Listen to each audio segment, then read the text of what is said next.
All right, what's up, folks? Trying to get this thing started off on time. Just gonna cover a couple things real quick, real quick on this here.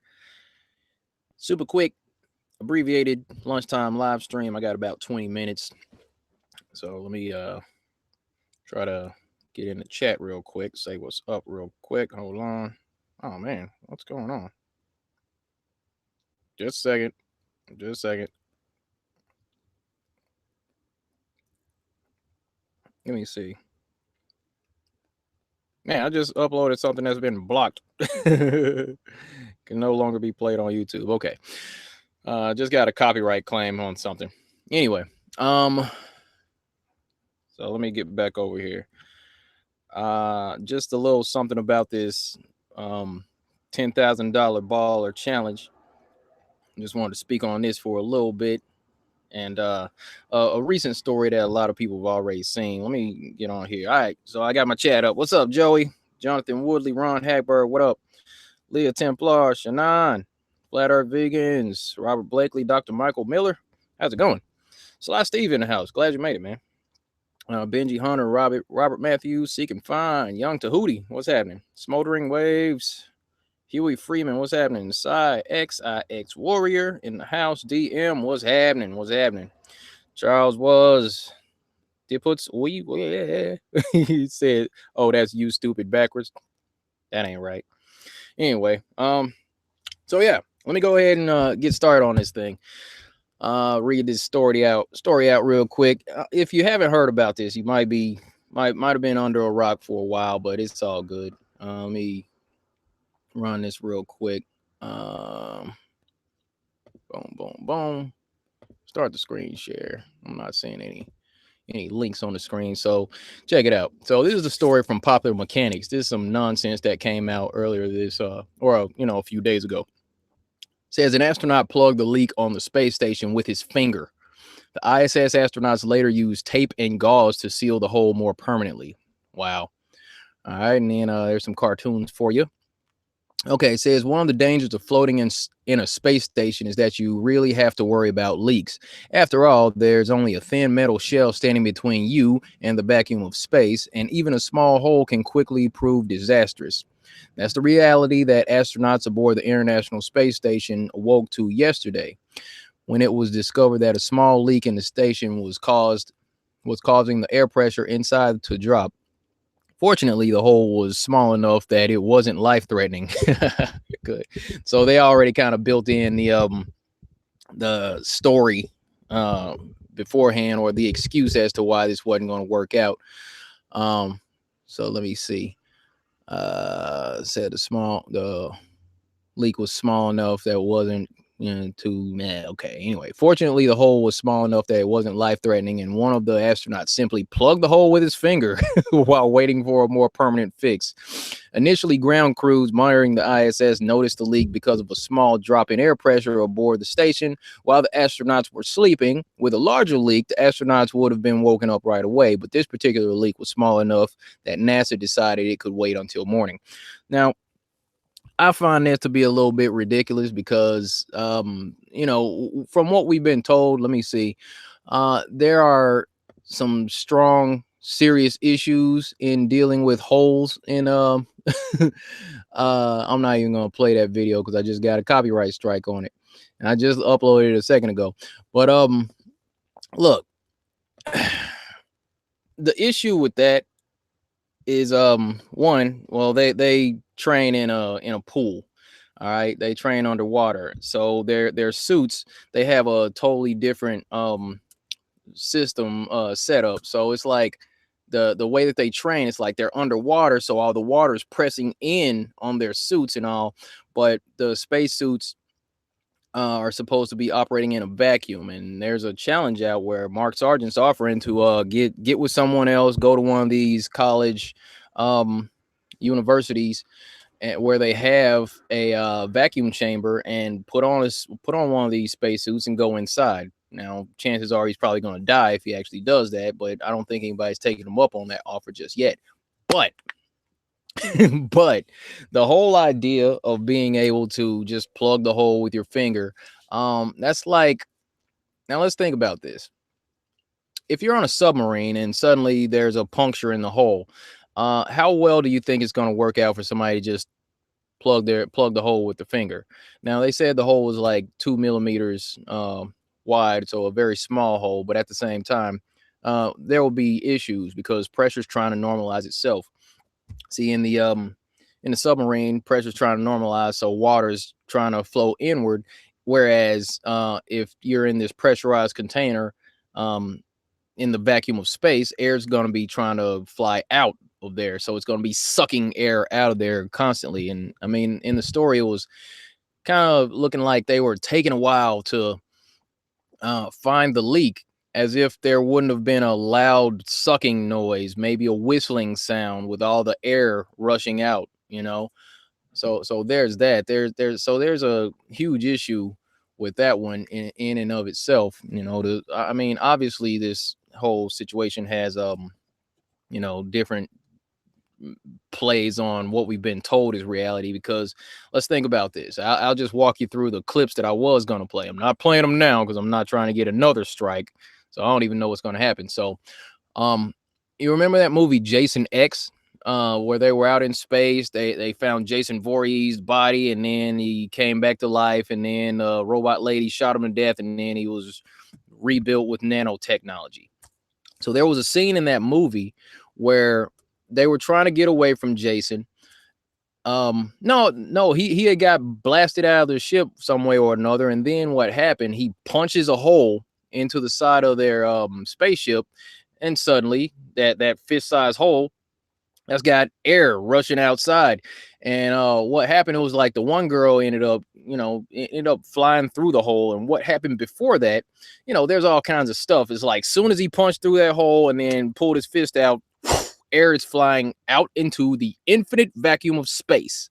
So they had to deal with that.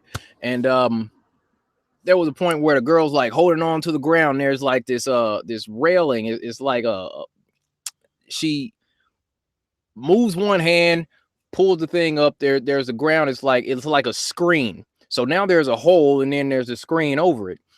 So they're like, reach on, Janessa. So what happens? The girl loses her grip, says a corny line. She's like, oh, this sucks on so many levels. I'm like, that was the corniest line in a movie I've ever seen. But anyway, she says that, and then she gets sucked out into the hole, out into the vacuum of space through this little small hole, and she got shredded going through this screen, because now there was a screen on top of the hole, and she gets sucked out through that, and you see little entrails and all that. Terrible. But that was an example in the movies of what we're told would happen when somebody is subjected to the vacuum of space. Whenever there's a hole, there's the vacuum, there's the pressurized cabin, air's going to be rushing out, period. Point blank, period. There's no look, there's not going to be any sticking a finger in the hole and that's just going to be cool. In theory, dude would have stuck his, from what we've been told in these movies, dude would have stuck his finger in the hole and like his whole arm would have got sucked through, and his shoulder. I mean, it would have went crazy. But this isn't the movie, and NASA's full of crap anyway. And that ISS, well, that's been debunked so many times with the harnesses, the wires, the CGI glitches, the live broadcast where they were supposed to have the little metal circle and a ball, and they're supposed to make the ball do a complete circle. And the guy that's the reporter, he says, well, you weren't able to do it live. So, I mean, so why wasn't he able to do it live? Oh, that's right, because the blue checkered CGI screen wasn't there to make that whole graphic continue. Okay, got it. That's exactly why that happened. So there was that. And then the other example from the video that I was gonna show you all, it was from the most recent Avengers movie. It was the part where Tony Stark was I mean, he was Iron Man. He was in the costume at that point. And then there was the one magical guy who was talking that stuff.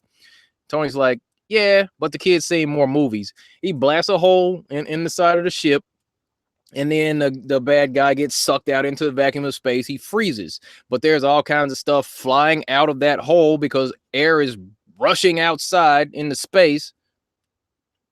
And then ultimately Spider-Man grabs Doctor Strange with the web, the little claws come out, spoilers anyway, and then they save the day. Tony covers up the hole with something or another. Anyway, but it's a dangerous situation dealing with the vacuum of space as far as what we've been told in movies and all that. But apparently, in reality here, you can just stick your finger in there and everything's cool. Sounds like BS to me. But here, other than that, there was another issue with that particular hole that they showed, because here, this is let me see. What was that? Where is that? Chris Hadfield, one of these assholes. This guy tweets out a picture right here. When your spaceship suddenly starts leaking and you fix the hole with duct tape and a gob of epoxy. Nice save, space station crew. And then the issue is that this hole, the picture of this hole that he uses, is actually from a Christian rock band called Remedy Drive, and this is from their album Commodity, and this is from 2014. So I mean, that's another issue there. But the thing is, with this picture that he tweeted out, I mean, they put this little, not so much a timestamp, but just this information down here. We got NASA 100.0U0028 X72 25 kV. Somebody figure out what the heck all this means. But you know how they like to play with numbers and all that. So, I mean, it's bogus. It's bogus. It's obviously bogus, this picture that the guy tweeted out, because I mean, it's a perfect match. You got this right here, you check that right there. They just changed it up, changed the picture, added some letters and numbers at the bottom, put NASA on it, and the guy tweets it out like it's official. It's bogus. And I mean, at this point, anybody still believing NASA, man, is just freaking off their rocker. Like, if you think about these large corporations and these different institutions, these spacefaring agencies and all that, you got to ask yourself, at what point do you start to call these people on their stuff? Just, I mean, seriously, ask the questions. If this were one person that was continuously lying to you on a regular basis, this person's a liar, you just going to keep believing them, or what? And that's the hang up that we have to deal with these days, because people are just going to keep believing NASA, regardless of how many times they get caught with using CGI, using real-time editing, using harnesses, using wires, just showing all kinds of fakery and just sloppy technique. And they are terrible with this stuff. And at this point, I got to believe that this is something like a litmus test to see exactly who's clued in and how aware the population is, who's able to even catch up to this stuff. Because come on now, seriously, they used a hole from an album cover. But anyway, let me get on to this other thing. Ranty in the house, what's happening? Nemo, I see DITRH Globe Busters in the house. What's happening, y'all? Genesis, what's up? Wolverine 314, these I'm seeing the blue, the mods and all that. What's up, Wally? All right, so moving along to this $10,000 baller challenge. Now, I see this thing as a golden opportunity for the Globe believers at this point, especially one in particular. Now, no need to name any names, but if I were a smug, confident, overconfident Globe believer who spends all of my waking hours doing whatever I can to discredit Flat Earth and to debunk Flat Earth videos, if I were this kind of person, if this is what I did, if recently I had just gotten scammed out of $19,000 of money that was donated to me from my supporters, and I had lost all those people's money, I mean, if I were in a position and I just knew that the Earth were a globe, and I just knew that the Earth wasn't flat, I would set out to prove that the Earth were a globe. Because at this point, it's not a $10,000 baller challenge. I read the whole thing off, and it actually came out to be about $50,000. Now, if one were so inclined, and if one were so confident that the Earth is a globe and that they can prove it, why would they not step up to this challenge? I mean, you just lost $19,000. Do you not care about paying these people back? Do you not want to collect that money so you can clear your conscience? I mean, these people believed in you.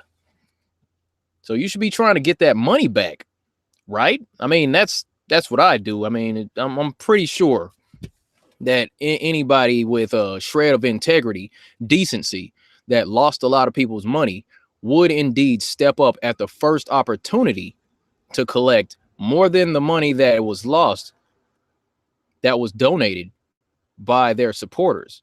You should probably go ahead and step up to that challenge, unless, of course, one, you don't care about your supporters. You don't care about giving them their money back. You don't care about having gotten scammed because it wasn't your money anyway, so screw it. So one, you don't care about your supporters, or two, you can't prove that it's a globe. If you can prove that it's a globe, go ahead and step up to the challenge. Get that money and pay those people back. But if you can't, I suppose this will be a good time for you to tuck tail and run. Walk away. Pop some shots on the way out. And just continue, to move on. And don't even address flat Earth anymore. Because the opportunity's right there. The money's on the table. Either you can prove it's a globe or not. And if you can prove it's a globe, you should probably go ahead and do that so you can get that money and pay those people back. Time will tell what happens. For sure. So anyway, I'm going to go ahead and cut this one in just a little bit. I hope everybody had a great weekend.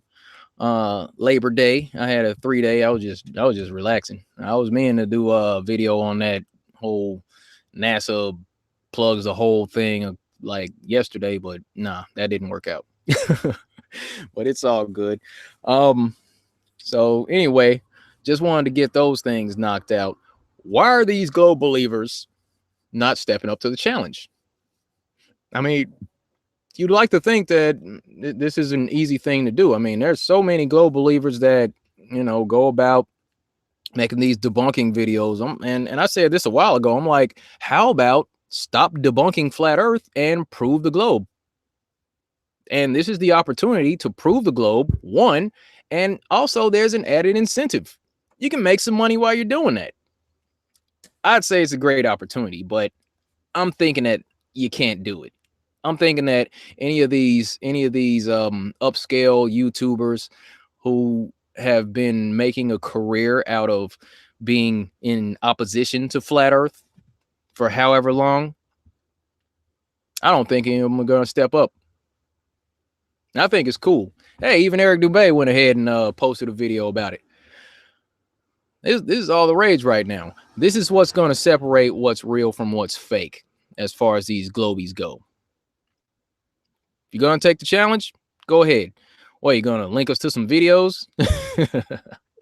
I doubt it. Because they like to say that YouTube videos don't count. So, I mean, how are they going to do it? You going to prove curvature? You going to prove spin? I want to see. I'm anxious. I want to see what happens. Anyway, this alarm's about to go off, and I'm about to have to go back upstairs. Wait, hold up. I'm going to hand out some wrenches in a little bit. But it's all good. Go ahead and cut this thing short, get back upstairs, finish off this work day.